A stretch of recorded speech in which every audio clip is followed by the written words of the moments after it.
Sadhguru, earlier you spoke about raising consciousness. How does one do it? Is it hard work? Will it take time? Because we lead very busy lives.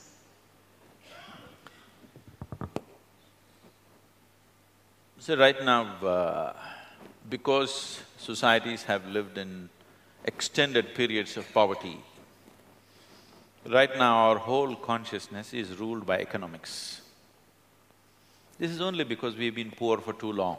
Otherwise, we wouldn't be thinking economics all the time.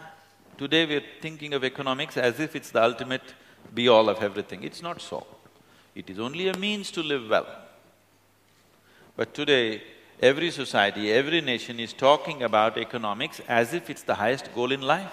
Economics is something that attends to our survival process. It cannot be the highest goal of a human life.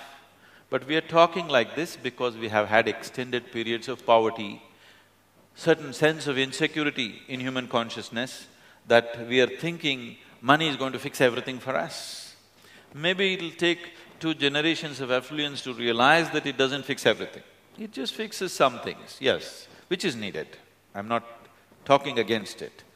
But it is foolish and reactionary. It is just reactionary to a certain level of poverty. We are reacting and talking as if economics is the end-all of life. So it's very, very important that this is woven into our social fabric. It is brought into our education systems. A non-religious spiritual process is brought into our life, because if you bring a religion-based spiritual process, it'll naturally divide people because you versus somebody. A scientific way of looking at how to evolve human consciousness has to become part of everybody's life. Otherwise, people will not think beyond themselves. It's natural. The instinct of self-preservation is the first thing with which you start, and that should not be the last thing that you end your life with. It's all right to start that way. When you came out of your mother's womb, you cried for your survival, that's okay. If you're crying for your survival right through your life, you're still infantile, that's what it means. Or almost animalistic. You can't be crying for your survival right through your life. You're supposed to organize your survival within a short span of your life and spend the rest of your life to live it with little more freedom beyond the instincts of survival.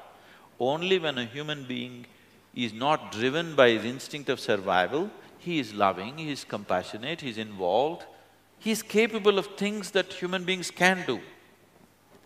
When he is driven by his instinct of survival, he is just like any other animal and a dangerous animal compared to any other animal.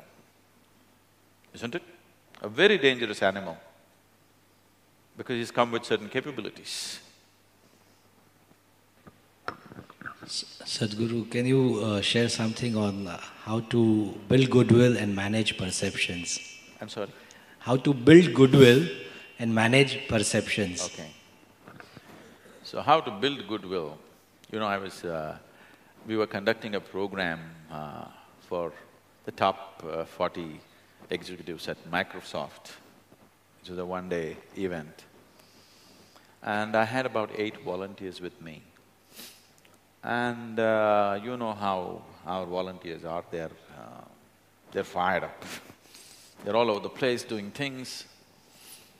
So, as halfway down the program, they asked, "Sadhguru, where do you get these people?" I said, "You don't get those people, you have to make them." Then I said, "Okay, how do you make such people?" How do you make such people? What makes them like this? They're just on. They're not doing anything here because they have to do it. It looks like every little thing they want to do it. How do you make people like this?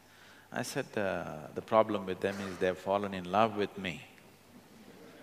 So that's what you have to do with your people who work for you, they must fall in love with you. What should we do for that? I said, first you must fall in love with them. They said, oh, they don't pay us for that. So, you cannot build goodwill. You have to exude goodwill. If you offer it to everybody, then it comes back to you in many ways. But you don't worry whether it comes back to you or not. This should be your way of living. This should be a way of being, that you naturally include everybody in everything that you are. Some will respond, some will not respond, and it's fine, it's their choice. But as far as you're concerned, there's no choice. You have fallen in love with everybody. For them, they can choose still, but after some time, they'll lose their choice. They'll have no choice. If you continue to be like this, you will see after some time, they have no choice at all. Initially, they act like they have a choice, but after a while, they'll have no choice. So don't try to build goodwill. See, when I say fall in love with something, all I'm saying is, what you refer to as love is just a certain pleasantness of your emotion. Emotion is a very powerful thing.